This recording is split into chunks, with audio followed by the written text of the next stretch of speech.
Bab 80. Ciuman pertama setelah pernikahan. Seperti biasanya rombongan keluarga Ghazali berangkat mengaji ke pesantren sehabis salat Isya. Safira yang baru bergabung masih merasa malu dan canggung.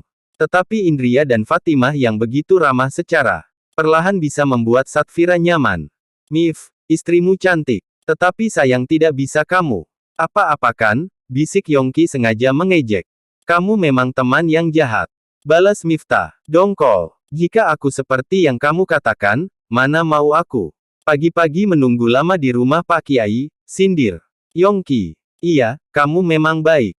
Tapi juga sangat menyebalkan. Kamu kira aku tidak tersiksa satu kamar dengan orang yang sangat dicintai tetapi tidak bisa menyentuh sama sekali," ucap Miftah melirik ke belakang takut jika Safira mendengar. Kemudian obrolan mereka berdua langsung terhenti saat alunan solawat berbunyi, yang menandakan jika Pak Kiai sudah masuk. "Assalamualaikum." Petik 2. "Waalaikumsalam." Petik 2. Setelah menjawab salam dari Pak Kiai, semua jamaah terdiam. Tadi pagi Yongki sudah meminta pada mantan guru abahnya itu untuk ceramah mengenai kewajiban seorang istri lagi. Setelah dimulai, kali ini Safira yang diam-diam meneteskan air mata. Pada saat itu Indria sebenarnya merasa kasihan, tetapi demi kebaikan, dia berharap Safira bisa membuka hati dan benar-benar menerima Miftah sepenuh hati menjadi pasangan suami istri yang sama seperti pada umumnya.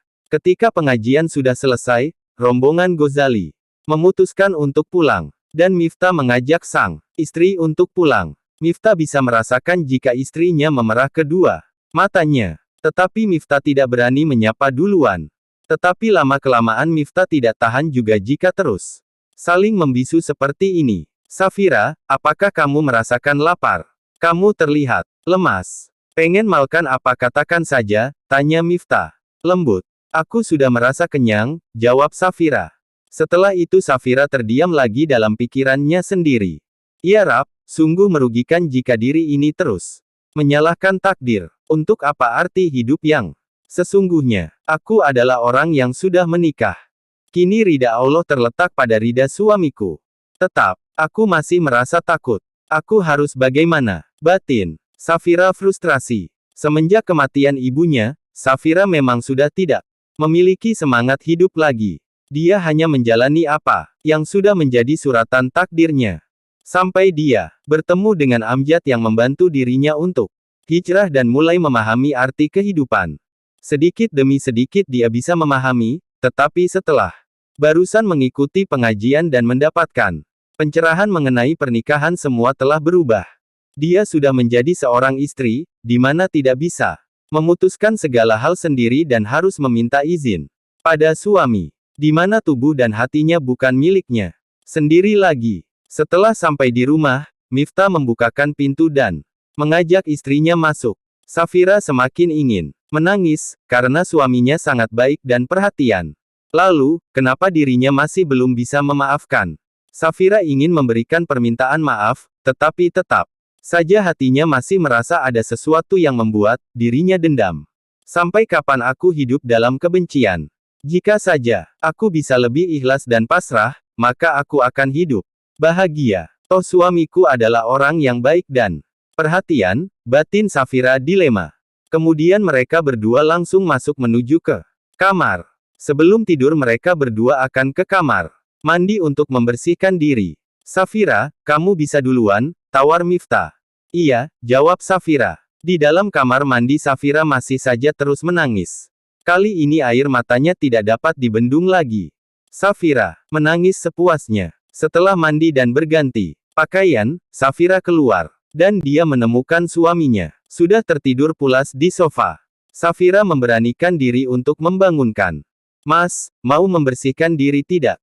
tanya Safira, gugup. Ini untuk pertama kalinya dirinya memanggil suaminya dengan sebutan Mas. Miftah terbangun, dia nampak begitu bahagia karena akhirnya Safira mau memanggilnya dengan Mas. Hanya begitu saja Miftah sudah salah tingkah dan merona merah.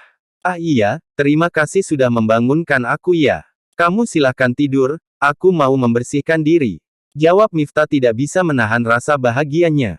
Miftah bergegas mandi, kemudian setelah berganti Pakaian langsung keluar. Dan saat mau tidur di sofanya, tiba-tiba ada tangan yang melingkar di dadanya dari belakang. Miftah sangat syok, apalagi saat ada kepala yang bersandar di punggungnya. Mas Miftah, maafkan aku.